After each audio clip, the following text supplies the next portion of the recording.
Universul, când a împrăștiat creativitatea pe pământ, chiar cred că la noi a scăpat un pic pumnul și a fost mai darnic. Clientul vostru, furnizorul de servicii sau produse, ca să ajungă să fie la îndemână, tot trebuie să facă un efort de cursă lungă. Nu e că 6-7. În cazul creativității, crezi că e posibil ca în tonomat bagi moneda și cânte sau e doar Nu. Poți înșela mulți oameni odată, poți înșela un om de mai multe ori, dar nu o poți face pe toată lumea.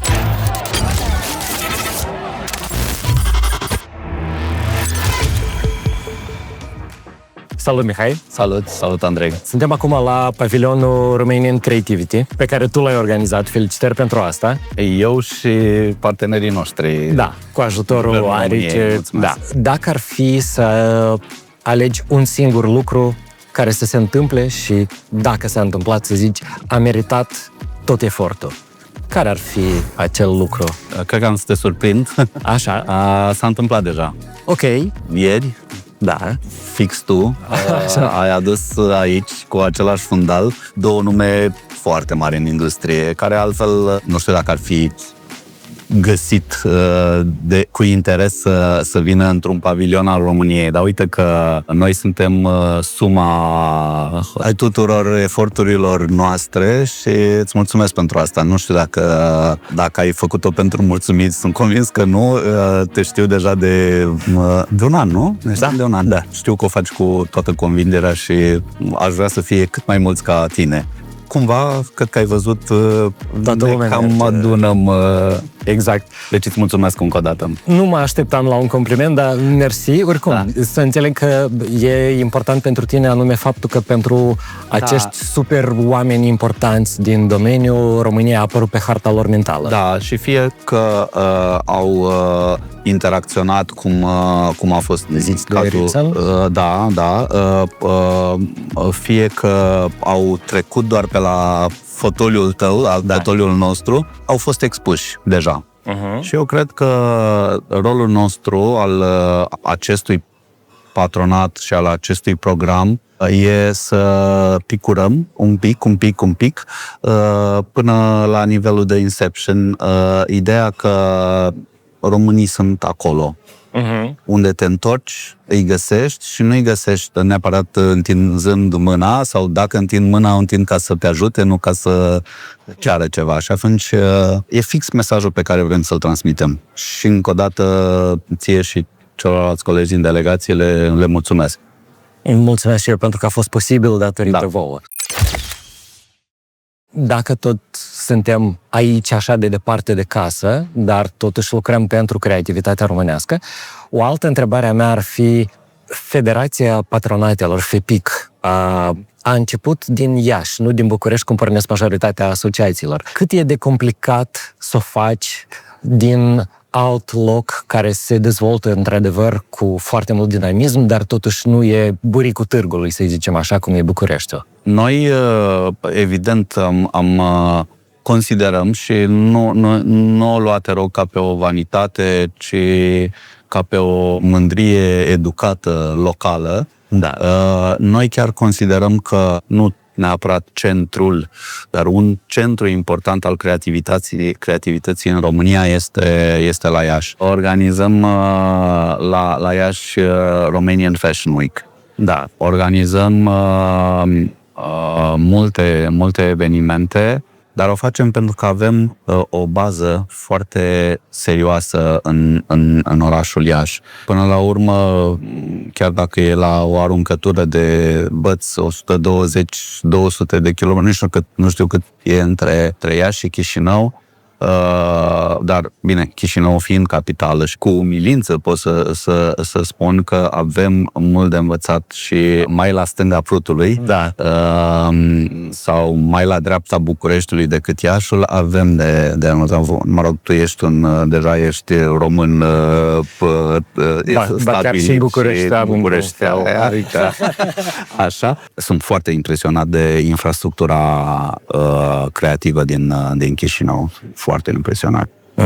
Adică n-am putea spune că e un dezavantaj pentru că ai acces la alt fel de... Revenind la întrebarea FEPIC, suntem singurul patronat, federație patronală care s-a înființat în altă parte decât în București, inclusiv patronate foarte specifice, cum ar fi al Dunării Navigabile sau tot în București au sediu din motiv de raportare la administrația centrală. Noi credem, chiar dacă logistic este un efort, a delocaliza de centrul țării sau de centrul administrativ al țării e o provocare constructivă, nu un dezavantaj. Da, pentru că în principiu pe lângă tot ceea ce faceți pentru industria creativă din Iași, voi de fapt ajutați întreaga industrie a României. Evenimentul nu este Romanian Fashion Week sau Romanian Creative Week.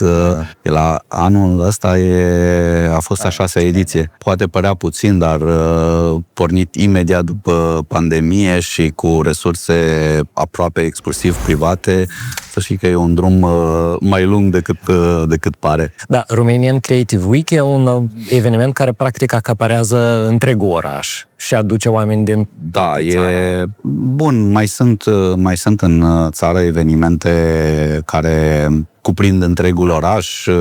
Pot să spun evenimentul de la Sibiu, festivalul de teatru, da? Pot să vorbesc de Untold la Cluj, putem vorbi de, evident, multele evenimente din București. Ieșenii nu sunt implicați doar în calitatea lor de consumatori. Noi democratizăm arta, creativitatea, ne ducem cu ea în stradă până la... Și să știi că obținem rezultate bune. Ești modest, da, chiar nu vreau să fiu modest, pentru că nu avem de ce să fim modești, dar am măsură în ceea ce spun. Da. Să revenim la ce se întâmplă aici la Cannes Lion. Am văzut că sunt destul de multe paneluri, chiar dacă mai puține decât anul trecut, dedicate subiectului AI. Întrebarea mea ar fi, crezi că faptul că AI-ul devine practic omniprezent într-un oarecare fel în industriile creative, e un fenomen care ne avantajează sau ne dezavantajează ca oameni din industria creativă românească? Noi anul ăsta am venit cu o instalație AI-based, cu o hologramă a lui Brâncuș, pe care eu o consider un produs artistic și creativ în care AI-ul este, dar este un tool. Da. Nu delegăm creativitatea unei mașini. Va veni probabil și acel moment în care mașinile vor fi foarte eficiente, inclusiv în a fi creative. Da. Deși pare o contradicție în termeni, eu nu am nu știu cum o percepi tu, cum o percep creativii cu adevărat implicați în industrie. Eu sunt un ajutător, un facilitator cumva. Nu mi-e frică de bau-bau. Ok. În momentul în care vorbești cu cineva din afară, inclusiv pe la tot felul de evenimente cum e Cannes Lion, Meeple London și altele, cum îți place să prezinți creativii și industria creativă din România? Știu că există clișeul de talente ieftine și așa mai departe, care nu e deloc reprezentativ, dar cum le descrii tu de regulă, sau cel puțin cum ai vrea să fie percepută România din perspectiva asta? Tu și Victoria și sunteți exemplu perfect de cetățeni globali, iar creativitatea este ceva ce aparține speciei noastre cumva, sau și nu doar speciei noastre, că găsim creativitate și natură. Și știi de altfel că și anul trecut aici și la Londra noi mergem foarte mândri că suntem români. Nu e o asumare chestia asta. Universul, când a împrăștiat creativitatea pe pământ, chiar cred că la noi a scăpat un pic pumnul și a fost mai darnic.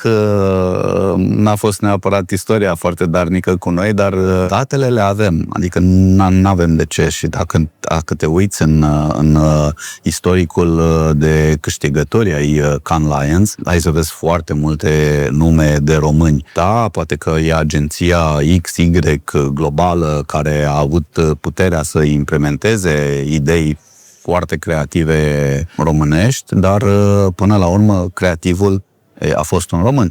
Nu suntem buricul pământului, să ne înțelegem, dar nici nu trebuie să ne fie rușine cu vreun moment. Stai, cum era trupa aia care începea piesa cu Am cu ce, bă? Da, Partizan, mă rog, Timpuri Noi și ulterior Partizan. Dumnezeu să-l ierte, Artanu. Artanu chiar avea cu ce. Și fata mea este model. Da, tot de acolo e, exact. Da. Crezi că mai e un drum lung până ca oamenii de finanțe, și aici zic și oamenii de finanțe din mediul privat și cei din stat, să înțeleagă pe deplin că creativitatea nu e un moft sau o chestie trecătoare, ci e de fapt o sursă de valoare adăugată? Mai avem drum lung până acolo? Am să-ți povestesc un picuț din istoria federației noastre și la scara vieții mele, efortul deja depășește 15 ani. Eu sunt foarte mulțumit de unde am ajuns, având în vedere de unde am plecat și cu cât, da, statul și oriunde, să știi că nu e doar statul român. Inerția e ceva ce în natura umană până la urmă. Deci ar fi guvernanții noștri diferiți. E drept că poate prea de să-i schimbăm, poate prea, dacă te uiți în istoria recentă, miniștrii la cultură, de exemplu, avem media de 11 luni mandat. Nu reușești să faci nimic. Ce poți să faci? În primele 3 luni abia înțelegi unde ai ajuns. Îți faci un plan și deodată, vine altul mai bun, știi? Aici poate că aș face, nu știu, dacă aș fi un decident politic și nu doar un partener al politicului, aș stabili ca strategie pentru următorii 20 de ani, nici măcar nu trebuie să-ți mai faci strategii pe 50 de ani. 20 de ani deja se schimbă toate datele problemei. Da. Dar să-ți faci o strategie pe 20 de ani și spui, dom'le, România, Coreea de Sud e un astfel de model. Ei planifică, nu centenare, nu își determină mai degrabă o direcție. Dar își determină o direcție și oamenii care trebuie să îndeplinească, să ducă la îndeplinirea acea direcție, să te ducă din punctul A în punctul B, primesc un mandat. Mandatul respectiv e dincolo de politic, e strategic, administrativ și așa. Și au niște KPIs și le îndeplinesc, merg mai departe. Asta este. Noi mai avem. Dar, încă o dată, nu e doar România în situația asta. Uh-huh.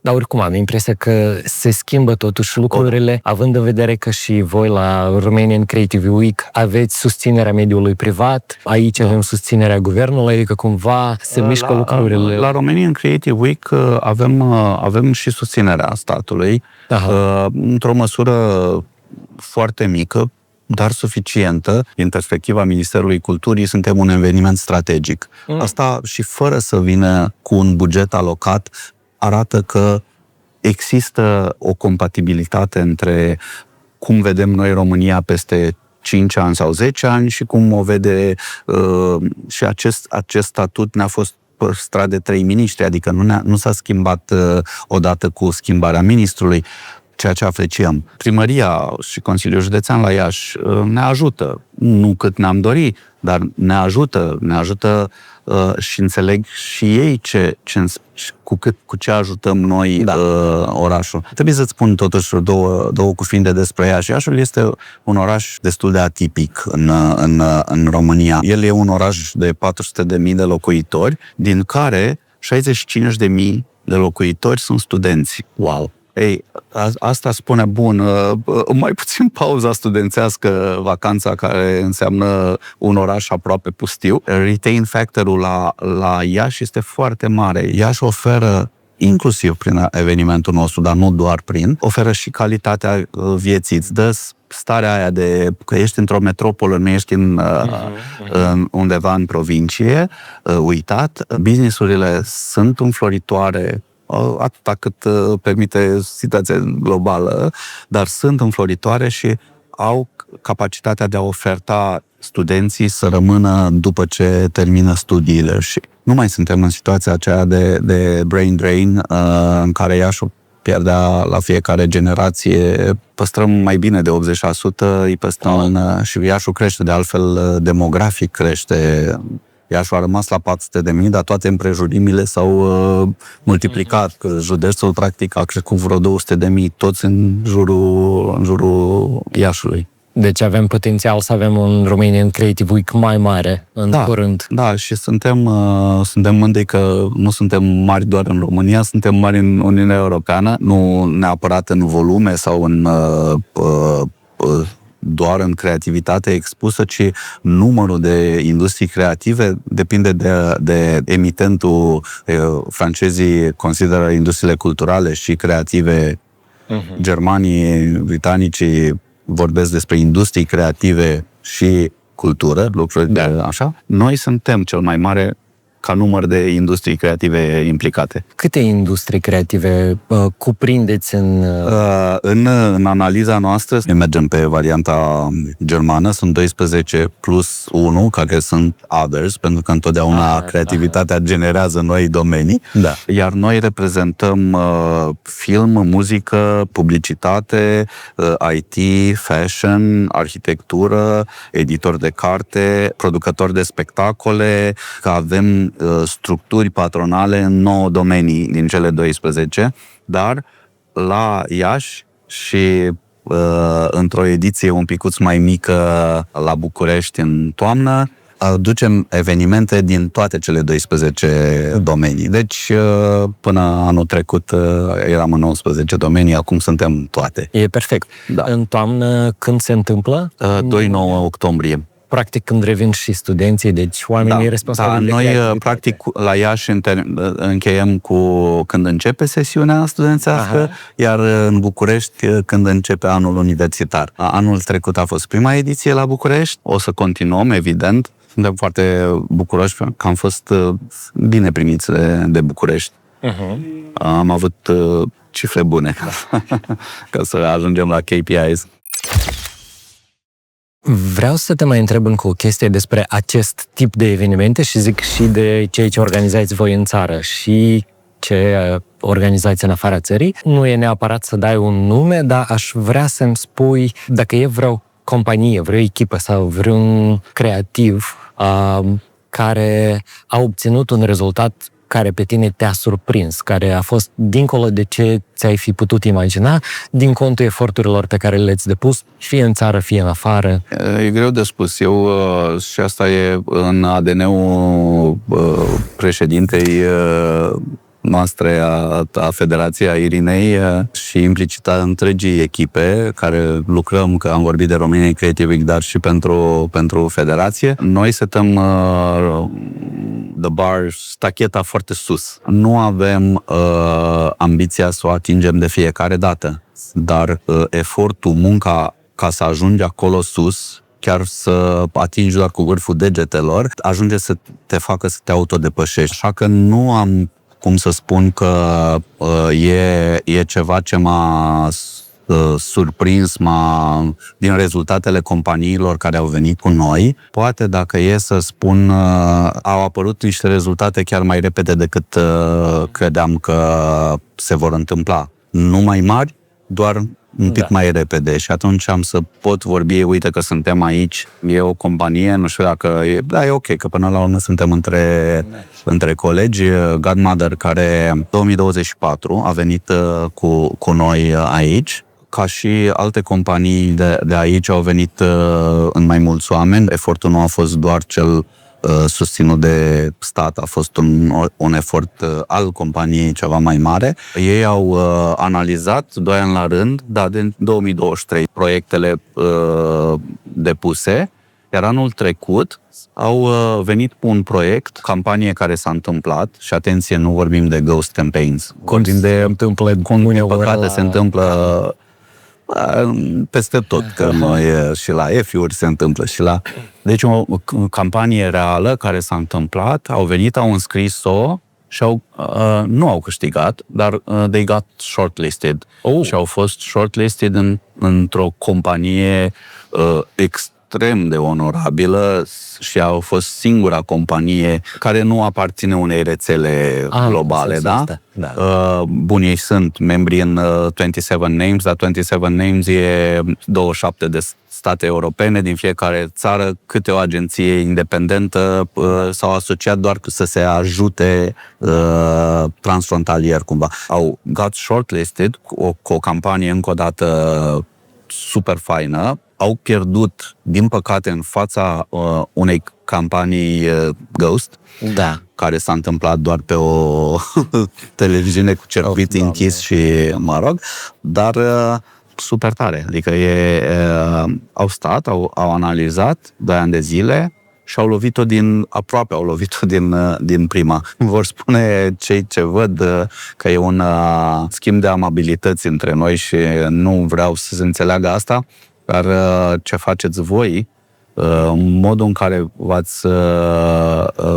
v-ați reinventat, cum ați venit anul trecut la Cannes, cum v-ați reinventat pentru MIP London cu format diferit, cu adresabilitate și cum ați cizelat oferta așa cu care ați venit acum la Cannes, mi se pare iarăși e ceea ce și caut în companiile pe care le susținem.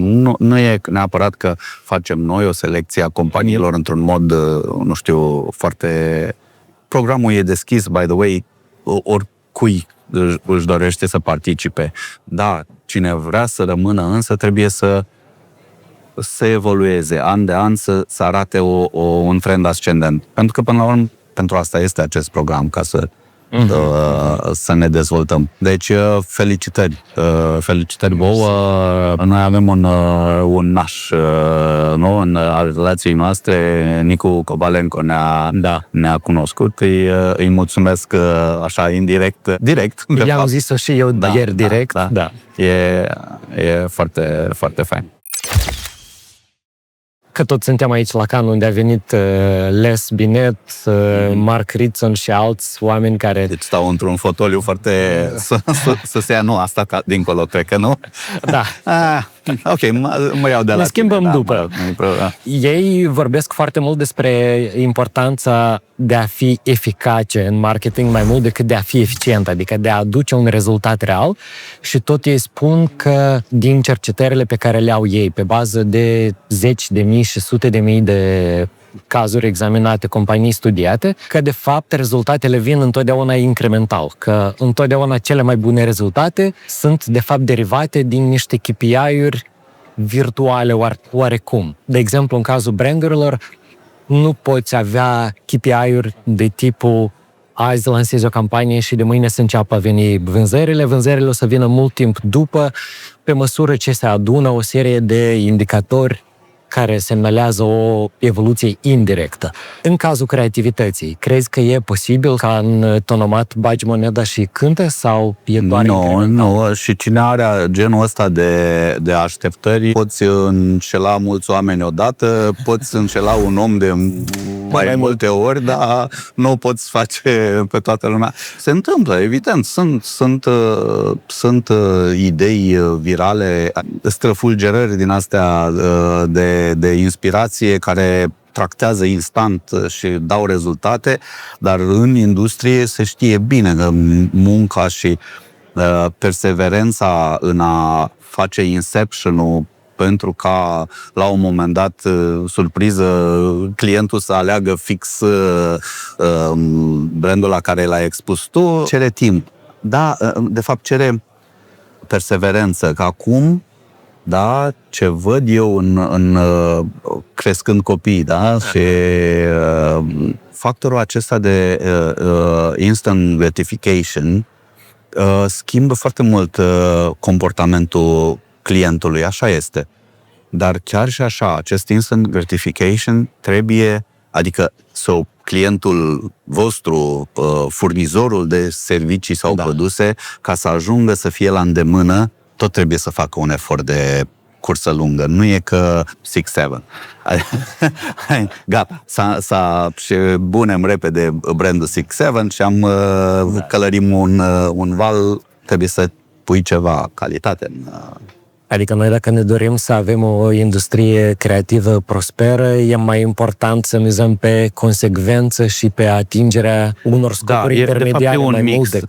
Trebuie, fără discuție să educăm consecvența, să o gratificăm de câte ori putem și în educație, și în business, și în modul în care ne creștem copiii. Pe de altă parte, să nu negăm posibilitatea, hai să zicem, hazardului de a interveni. Sunt excepțiile care confirmă totuși o regulă. Și până la urmă, hazardul se întâmplă doar dacă te expui la mai multe lucruri. Dacă stai doar acasă... E un haos foarte organizat, da?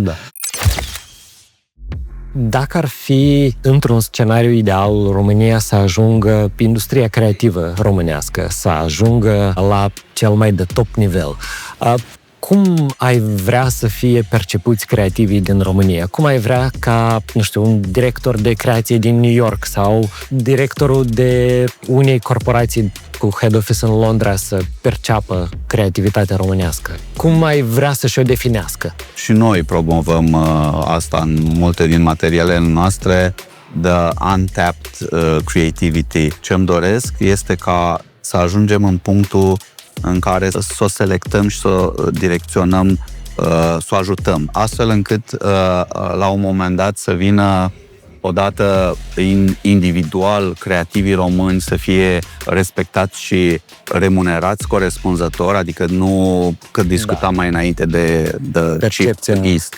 We are struggling.